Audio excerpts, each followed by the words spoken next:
నేను విన్న ఈ పాట దాదాపుగా అన్ని ఊళ్ళల్లో ఈ పాట నేను విన్నా. కానీ నేను ఇది అందశ్రీ రాసిందో లేకుంటే ఇంకెవరన్నా రాసిందని చెప్పి నేను అనుకున్నాను ఇప్పటిదాకా కూడా. కానీ ఇది ఒక సుద్దాల అశోకదేవి రాసినటువంటి పాట అని చెప్పేసి నాకు ఇవాళ అర్థమైంది.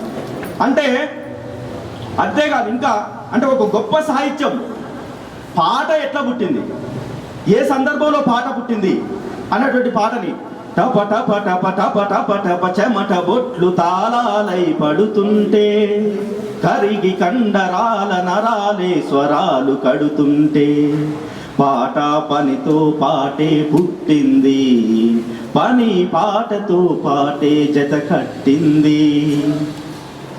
ఈ పాట ప్రేరణతోని నేను కూడా ఒక పాట రాసిన పాటతో. అంటే ఇంత గొప్ప పాటలు పుట్టినటువంటి ఈ ఉద్యమం మరి ఎవరికి ఇలా ఇది ప్రతిఫలాలను అందిస్తున్నది? ఈ ఉద్యమ ఫలాలు ఎటువైపుగా వెళ్తున్నాయి? ఈ పాట ఫలాలు ఏ దిశగా ప్రవహిస్తున్నాయి?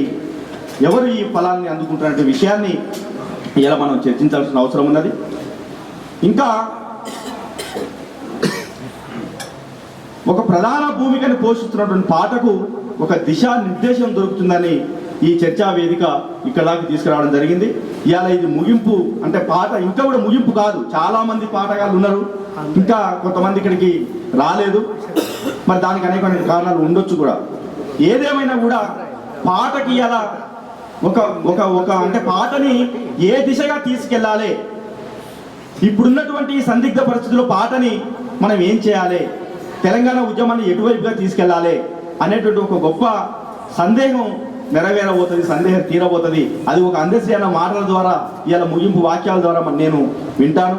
అదేవిధంగా గద్రన్న కూడా, అదేవిధంగా పెద్దలు వేదకుమార్, వీళ్ళందరూ అంటే పాటని ఎటువైపుగా తీసుకెళ్తే, ఈ ప్రవాహాన్ని ఎటువైపుగా తీసుకెళ్తే ఒక ఉద్యమం ఉప్పెన పుడుతుందో అని చెప్పేసి నేను కూడా చూస్తూ ఉన్నాను.